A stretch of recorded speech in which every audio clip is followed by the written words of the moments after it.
Hello, Claire here, and welcome back to another Chats with Claire, where I talk with members of our community for a quick 15 or 20-minute chat over Zoom, and we cover issues all to do with design, how to start a business, how to grow your interior design business, SketchUp, productivity, whatever people need help with, whatever they think I can help with. And we have a quick chat about a particular question from that member of the community. And in today's chat with Claire, we are talking with Livia. And Livia owns a building company in New Zealand with her husband. And they have just recently started to branch out into interior design. Livia is one of my students in my SketchUp course. And so she is starting to sort of move into this world of adding in the interior design arm to their business. And what Livia wanted to talk to me about was, where was I able to find my first clients when I first started working as an interior designer? So we spent some time talking about that and talking about starting up from scratch with a new business or a new aspect to your business as well. So this is a really good chat that we have together, and I'm sure you guys will get a lot of value out of them, like you have with the other chats with Claire that I have posted before. Now, if you would like your own chat with Claire, then I will put the link to how to do that in the comments below. These chats are for people who are part of my students, the people who are students in my courses, or who are part of my Facebook community. So if you are watching on YouTube, jump over to my Facebook community and you will be able to access the link for how to have your own chat with Claire. Okay, so now let's jump into our chat with Livia.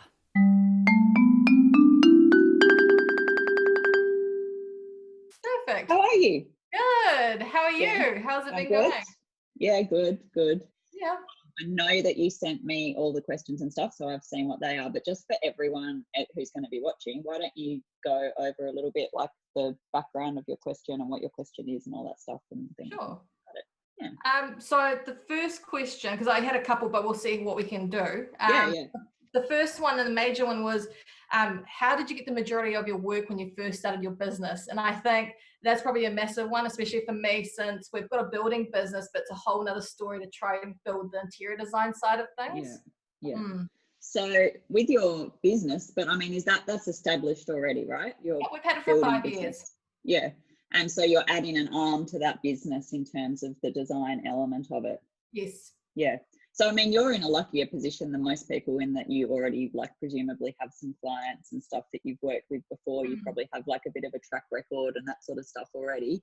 For me, I guess when I was first starting, I was starting in a different place. I was starting literally from scratch. I had been working as like a management consultant, no design training, no clients, nothing. So I started just with a blog, actually, for me. Wow.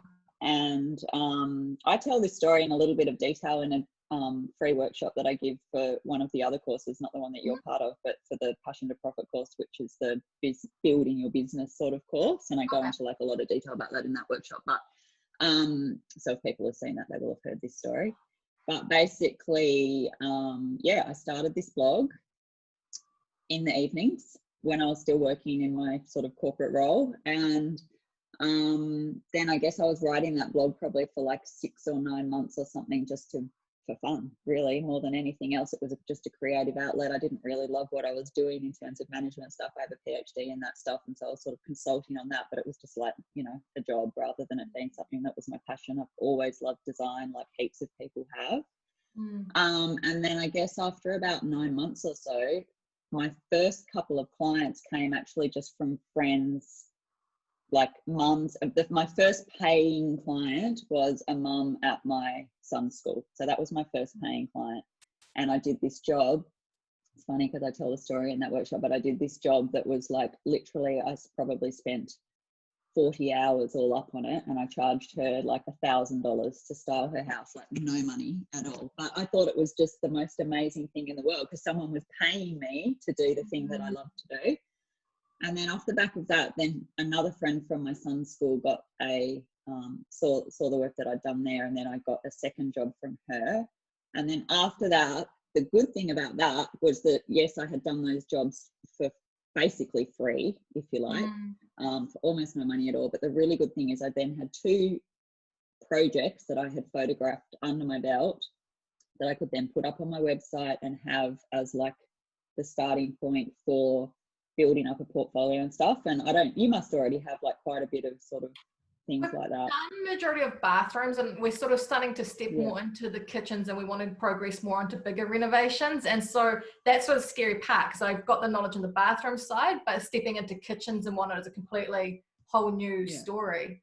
And so we don't really have any previous projects to show for that side of things. Yeah. But I think for you, just because I know like you're one of my star SketchUp students, and I know with that, I mean, I reckon a really good thing would be to start to draw up like your design aesthetic with some example kitchens. And while you're waiting to get your actual real projects up on your website and stuff, and on your Instagram and all that thing, I'd be doing that sort of thing and posting like what your aesthetic is that way, if that makes sense, because they look really great. And I think that'll be that would be quite good content to be putting out. That would be one thing that I'd say.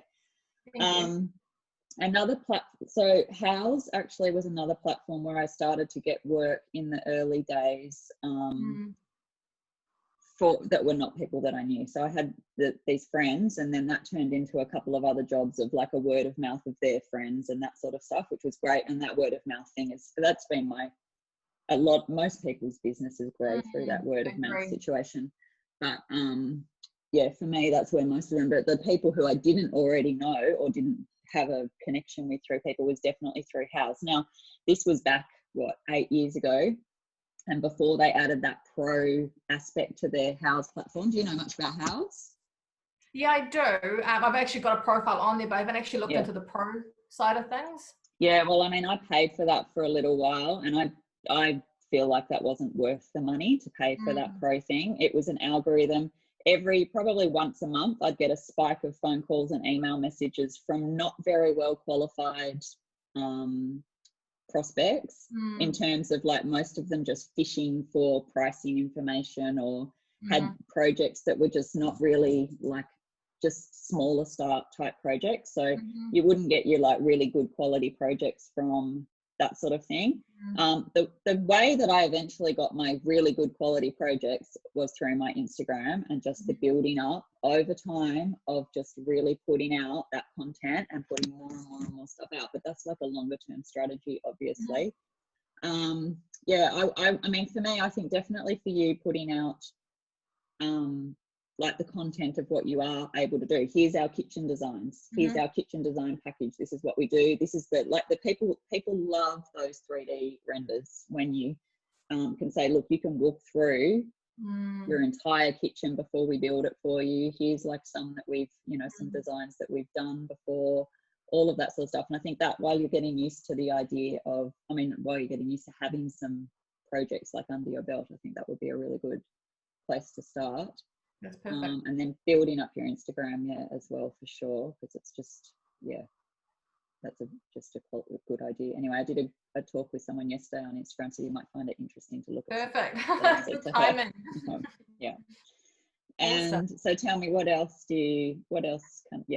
Okay, so the next one, and this is one that I don't have much confidence in. If clients have got their hearts set on a certain design, and it's not going to work in their space, how would you deal with that, and how would you talk them through something like that?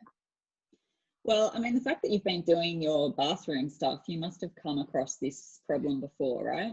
Yeah, to some extent, I guess. But majority of the time, the clients that we've had so far, they've been fine with us just doing the design, and they haven't had much involvement, and they've been happy to do that. Yeah. But I know that one day I will come across a client that won't be like that. Yeah. So I reckon the biggest thing I can say to you about that is that that's just a confidence thing and an experience thing. And that over time you will have the confidence to say to them, you are paying me to help you with this problem, and I am the expert here, and you are the person who is paying me to have good ideas about what is going to work in your space.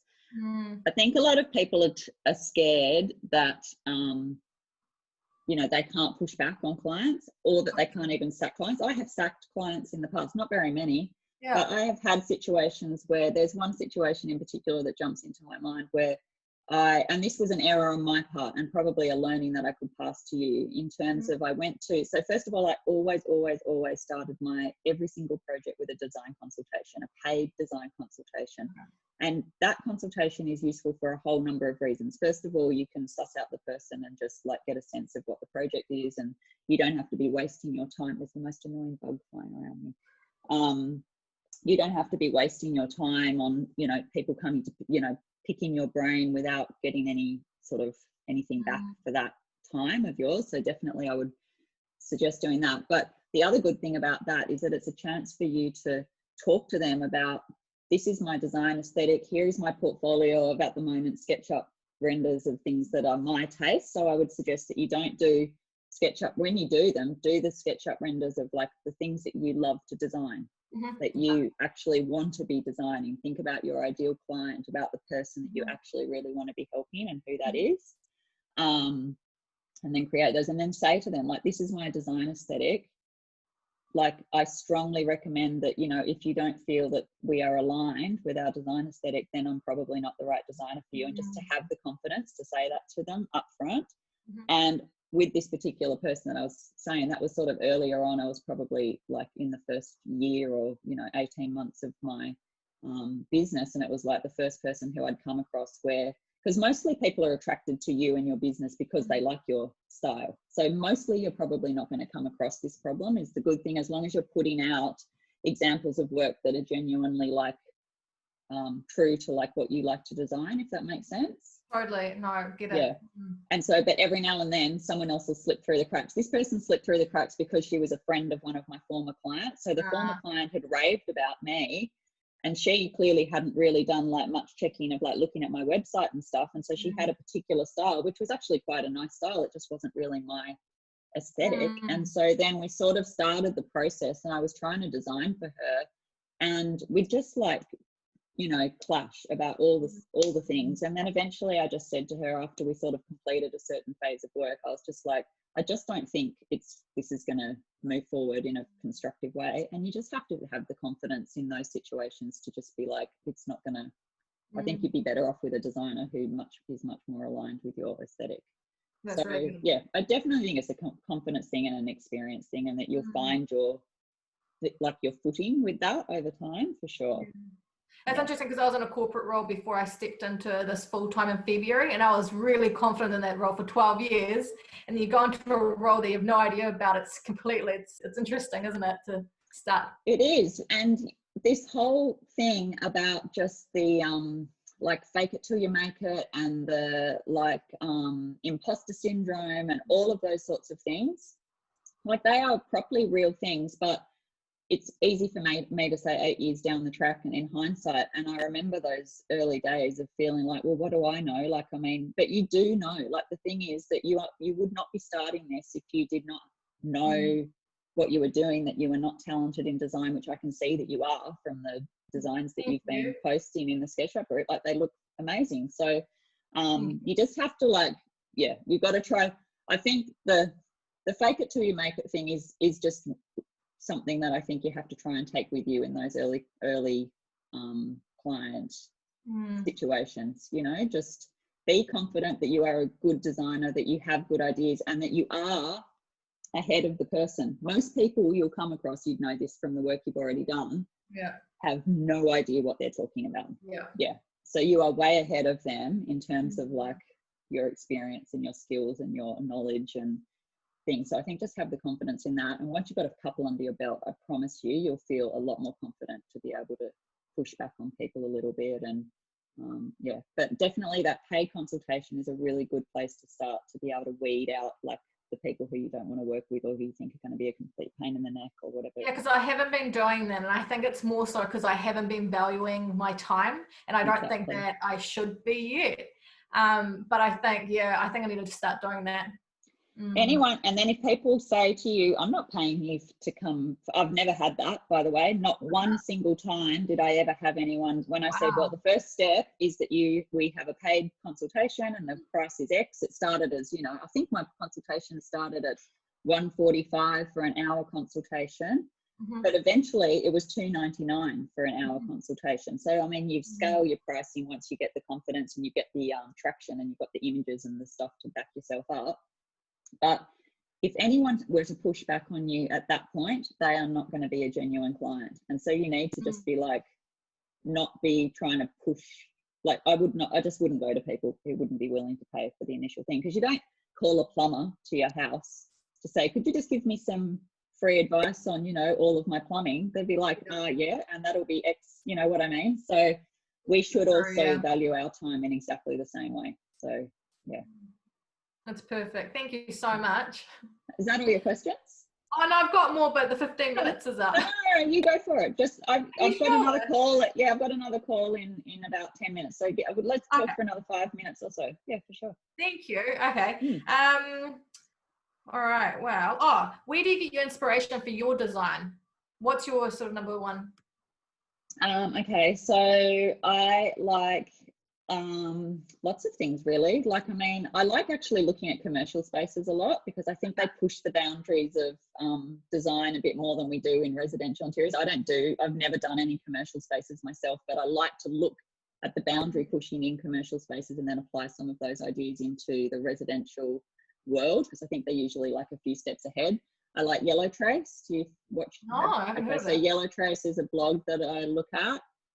Est Living, do you follow that? Oh, you're going to love these. So Yellow Trace, Est Living, so EST Living. These are all blogs. Okay. What else do I like? The Design Files sometimes, you know that blog? Oh, these are all, I haven't heard of And then magazine-wise, there's a magazine called Fate Press. They've just stopped publishing quite so often, but yeah, they have a nice magazine. I think they're only publishing twice a year now, so that's got some nice projects in it. And then the other thing that I like to do is to follow the larger architects and designers in Australia and New Zealand, really, because that's the sort of style that I like, and some international ones as well. And I just like to follow what work they're doing and stuff like that, and just see where they're heading and things. I try and go to to Den Fair every year, which is a design fair in Melbourne. That's more like on a product base, but you do see like some of the new emerging trends and products and stuff that are coming out. So that's a really nice design thing to go to. So yeah, and yeah, that's the places that I mostly get my inspiration from. That's really good. I'll be able to look that up. Yeah, you'll love all of those things for sure. Yeah. That might be my weekend mission this weekend. Seriously, you'll end up on those blogs and you'll be there for hours, like looking through all the different projects. Yeah, totally. I know. So yeah, you'll really like those. Yeah, for sure. So yeah, I'll jump off and get ready for the next call. But yeah, hopefully that helped you a little bit. Oh, a lot. Thank you so much. Good. That's been really good, actually. Oh, that's good. Awesome. Well, you know where to find me in the SketchUp group if you need any other help with anything else. Otherwise, I am going to be posting your images as well, because they look so amazing. Thank you. I'm just so if you do, at the moment. Oh, well, good. I was about to say, if you do draw up any kitchen ones in SketchUp, then definitely let me know, because I'd love to see them. Perfect. Thank you so much. Cool. Hopefully the next calls go well too. Thank you. Okay. See you later. Bye.